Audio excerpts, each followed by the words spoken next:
नमस्कार. विभाग 1 विषय राज्यशास्त्र.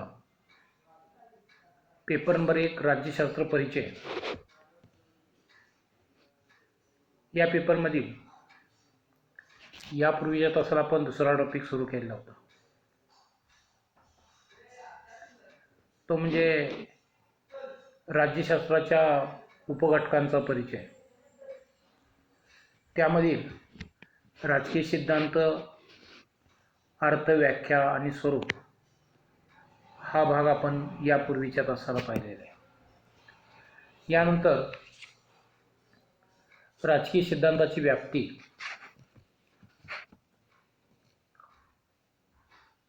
कोणत्याही विषयाची व्याप्ती पाहत असताना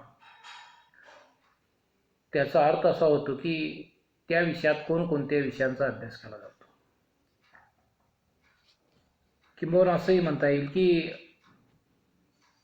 व्याप्ती याचा अर्थ त्या विषयातील अभ्यास क्षेत्र होय.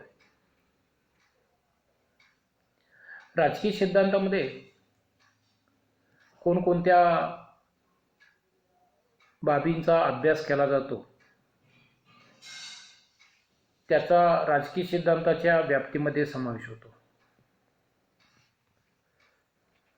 मनुष्याच्या समाजशील किंवा समाजप्रिय प्रवृत्तीतून समाजाची निर्मिती झाली. समाजाच्या निर्मितीनंतर राज्याची निर्मिती झाली.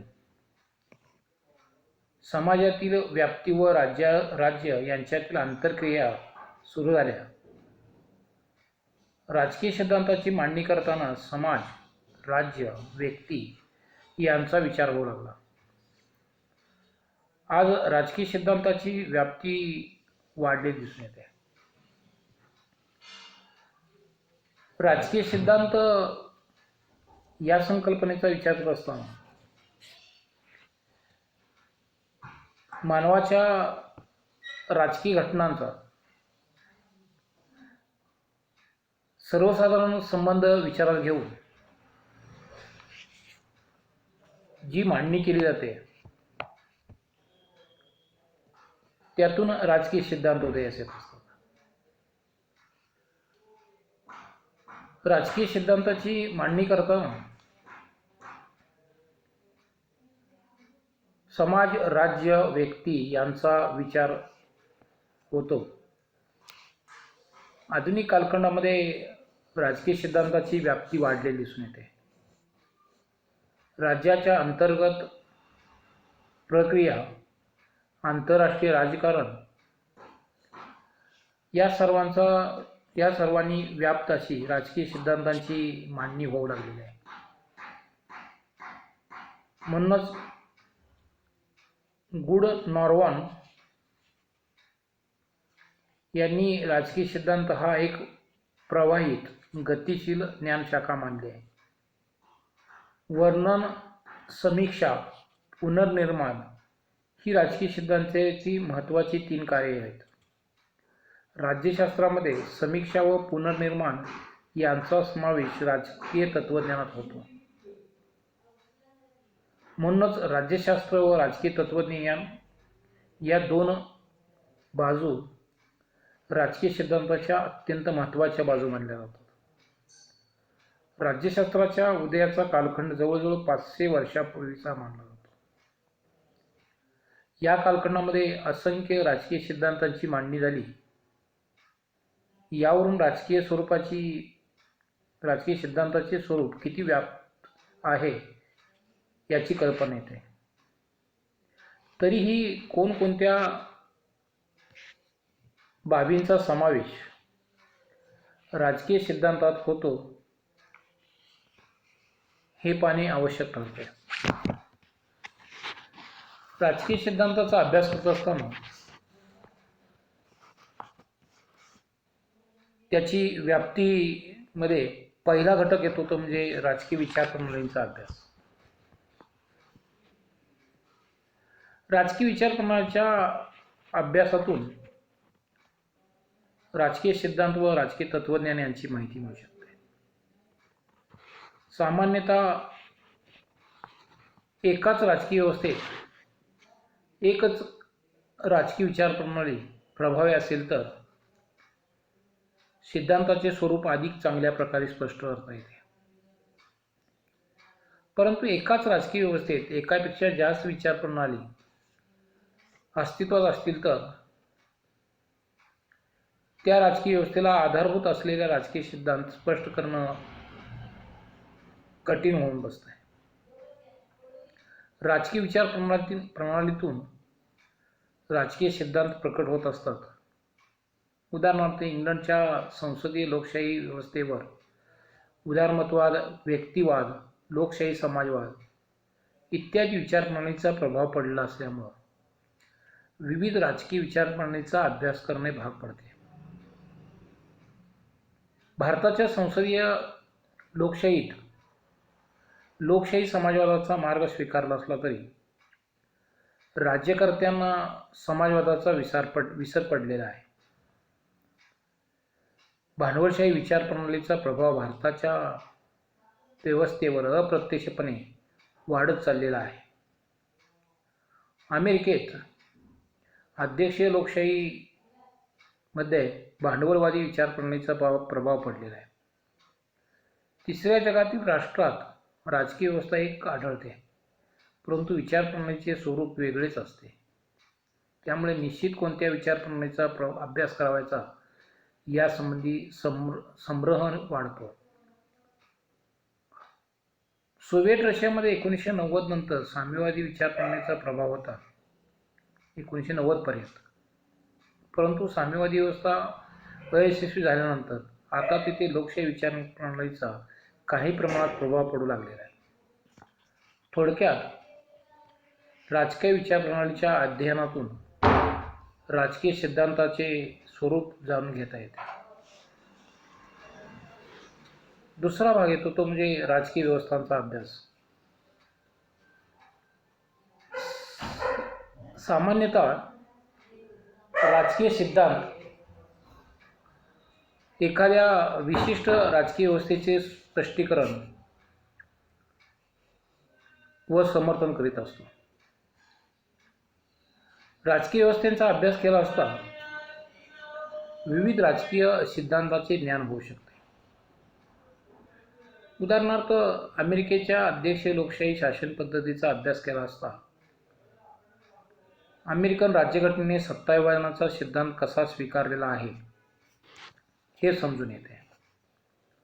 सोव्हिएट रशिया, चीन या देशाच्या साम्यवादी राजकीय व्यवस्थेचा अभ्यास केल्यामुळे तेथे एक पक्ष पद्धतीचा स्वीकार केलेला दिसतो. इंग्लंडच्या संसदीय लोकशाही व्यवस्थेचा अभ्यास केला असता तेथे व्यक्तिवाद, उदारमतवाद, संसदीय लोकशाही राजकीय व्यवस्थेचा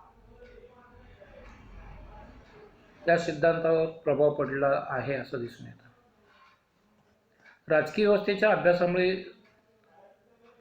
राजकीय सिद्धांत व त्या देशातील प्रत्यक्ष वस्तुस्थिती याचे आकलन होते. सोव्हिएट रशियामधील साम्यवादी शासन पद्धतीचा अभ्यास केल्यानंतर तेथे मार्क्सवादी सिद्धांत मूर्त स्वरूपात का येऊ लागू शकला नाही हे समजून येतं.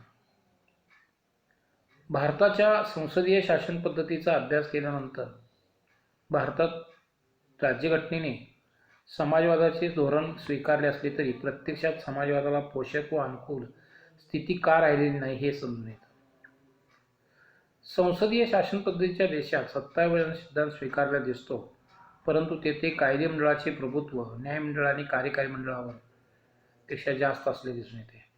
थोडक्यात एखाद्या राजकीय सिद्धांत किंवा त्या देशाची पार्श्वभूमी समजून घेण्यासाठी राजकीय व्यवस्थेचा अभ्यास उपयुक्त व मार्गदर्शक ठरतो. तिसरं जे व्याप्तीचा घटक आहे तो म्हणजे राजकीय ग्रंथांचा अभ्यास. विविध राजकीय विचारवंतांनी आत्तापर्यंत केलेले ग्रंथलेखनाचे कार्य अभ्यासणे आवश्यक ठरते. प्लेटोने रिपब्लिक, स्टेट्समन्स लॉ, अरिस्टॉटलने पॉलिटिक्स, त्याचप्रमाणे मॅकियावेलीने दी प्रिन्स, मॉन्टेस्क्यूने स्पिरिट ऑफ लॉज, हॉब्ज यांनी लेव्हिएथन यासारख्या अनेक विचारवंतांनी जे राजकीय ग्रंथ लिहिलेले आहेत त्या ग्रंथाच्या अभ्यासावरून राजकीय सिद्धांताचे ज्ञान मिळू शकते. याशिवाय त्या देशातील ऐतिहासिक स्वरूपाचे दस्तऐवज, करारनामे, जुने ग्रंथ यांचा अभ्यासातून राजकीय सिद्धांताची माहिती मिळू शकते. चौथा जो घटक आहे तो म्हणजे राजकीय संशोधनाच्या निष्कर्षाचा अभ्यास. संशोधन पद्धतीचा वापर करून राजकीय संकल्पनांचे जेव्हा विश्लेषण केले जाते तेव्हा त्या संशोधनातून काही राजकीय निष्कर्ष व सिद्धांत मांडले जातात. कल्पना, तर्क यावर आधारलेले सिद्धांत कोणते आणि वास्तववादी सत्य घटनांच्यावर आधारलेले सिद्धांत कोणते यांचे मूल्यमापन संशोधन पद्धतीद्वारे होत असते. तरीही संशोधन पद्धतीमध्ये मूल्यव्यवस्थेला अधिक महत्त्व देऊन चालणार नाही. सिद्धांत आणि व्यवहार या दोन गोष्टी संलग्न असून त्यांना वेगळे करता येत नाही. मूल्यांची चिकित्सा करताना वास्तवातील त्यांचे महत्त्व विचारात घ्यावे लागते. डेव्हिड ईस्टन, हेनरी मेयो यांच्या मते संशोधनात तंत्र आणि दृष्टिकोन यांना दुय्यम स्थान देऊन सामाजिक संदर्भ आणि वास्तवतेतील श्रेष्ठता यांना अधिक महत्त्व द्यावे लागते. प्राप्त परिस्थितीत एखादे मूल्य योग्य आहे किंवा नाही एवढा विचार करणे आवश्यक ठरते. थोडक्यात संशोधन करताना तटस्थ, वस्तुनिष्ठ असावे लागते. सिद्धांताचे मूल्यमापन करताना आणि निष्कर्ष पडताळणी पाहताना अनुभव प्रामाण्यवादी संशोधनावर अधिक भर द्यावा लागतो. अशा प्रकारे राजकीय सिद्धांताचे व्याप्तीमध्ये या 4 घटकांचा सहभाग होतो. या राजकीय सिद्धांताची वैशिष्ट्ये या दृष्टिकोनातून जर भाग आपण विचारात घेतला तर त्या ठिकाणी राजकीय सिद्धांताचे परीक्षण करताना पुढील वैशिष्ट्ये किंवा लक्षणे त्या सिद्धांतात आहेत किंवा नाहीत याचं साकल्याने विचार करावा लागतो.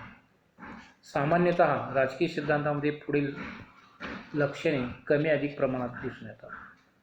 पहिला जो वैशिष्ट्य किंवा लक्षण आहे ते म्हणजे विशिष्ट राजकीय व्यवस्थेचा पुरस्कार. राजकीय सिद्धांत विचारात घेत असताना विशिष्ट राजकीय व्यवस्थेचा पुरस्कार राजकीय सिद्धांत करताना दिसून येतात. अशा राजकीय व्यवस्थेला आधारभूत ठरणारी तत्त्वे, मूल्ये आणि वर्तन पद्धती यांचे स्पष्टीकरण त्या सिद्धांतात असावे लागते. उदाहरणार्थ लोकशाही राजकीय व्यवस्थेत आधारभूत मूलभूत तत्त्वे म्हणजे स्वातंत्र्य, समता, बंधुता, न्याय, लोकमत यांचे स्पष्टीकरण लोकशाहीच्या राजकीय सिद्धांतात आढळते. सर्वंकष राजकीय व्यवस्थेत सत्तेचे केंद्रीकरण, एकाधिकरण, व्यक्ती स्वातंत्र्याचा अभाव, आक्रमक राष्ट्रवाद इत्यादी तत्त्वे आढळतात. दुसरं वैशिष्ट्य आहे ते म्हणजे राजकीय विचार प्रणालीचा पुरस्कार. राजकीय सिद्धांताद्वारे राजकीय व्यवस्थेत विशिष्ट राजकीय प्रणालीचा पुरस्कार केला जातो. लोकशाही राजकीय व्यवस्थात लोकशाही समाजवाद, व्यक्ती स्वातंत्र्यवाद, उदारमतवाद, भांडवलवाद अशा राजकीय विचार प्रणालीचा पुरस्कार आढळतो. सर्वंकष राजकीय व्यवस्थेत आदर्शवाद, नाझीवाद, फॅशिस्टवाद, साम्यवाद, दहशतवाद, लष्करवाद अशा राजकीय विचार प्रणालीचा पुरस्कार केला जातो.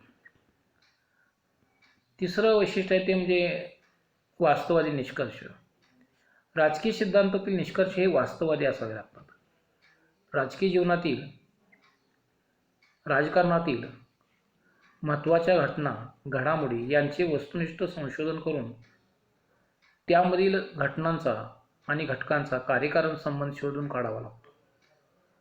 प्रत्यक्षात घटना आणि परिस्थिती कोणती होती याचे वास्तववादी विश्लेषण करून सत्य शोधून निष्कर्ष काढावे लागतात.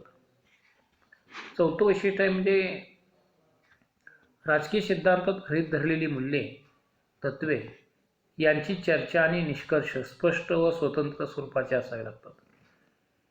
राजकीय सिद्धांताने पुरस्कार केलेली तत्त्वे, मूल्ये त्या राजकीय व्यवस्थेला आधारभूत असावे लागतात. उदाहरणार्थ, आदर्शवादी सिद्धांताची मूल्ये, तत्त्वे जर्मनीमध्ये हिटलरच्या नाझीवादी विचारप्रणालीत रुजलेली होती. मार्क्सवादी सिद्धांताची तत्त्वे साम्यवादी देशाच्या राजकीय विचारप्रणालीत स्वीकारले दिसतात. इंग्लंडच्या राजकीय व्यवस्थेत उदारमतवादाची, व्यक्तिवादाची, समाजवादाची बीजे रुजलेली दिसतात. पाचवं वैशिष्ट्य आहे ते म्हणजे राजकीय परिस्थितीचा अनुभव. भूतकालीन व वर्तमानकालीन राजकीय परिस्थितीचा अनुभव व तिचे अध्ययन हाच राजकीय सिद्धांताचा खरा आधार असतो. राजकीय सिद्धांताद्वारे प्रस्तावित करण्यात आलेली मूल्ये, तत्त्वे ही राजकीय व्यवस्थेत सुसंगत असतात. अशी तत्त्वे, मूल्ये ही भविष्यकाळात राजकीय व्यवस्थेला उपयुक्त व मार्गदर्शक ठरतात. सहावं वैशिष्ट्य आहे ते म्हणजे तत्व आणि व्यवहार यामध्ये समन्वय. राजकीय सिद्धांतातील निष्कर्ष हे तत्व आणि व्यवहार यात समन्वय साधून काढलेले असतात, तर ते सामाजिक व राजकीय परिस्थितीशी अधिक जुळणारे व सुसंगत ठरतात.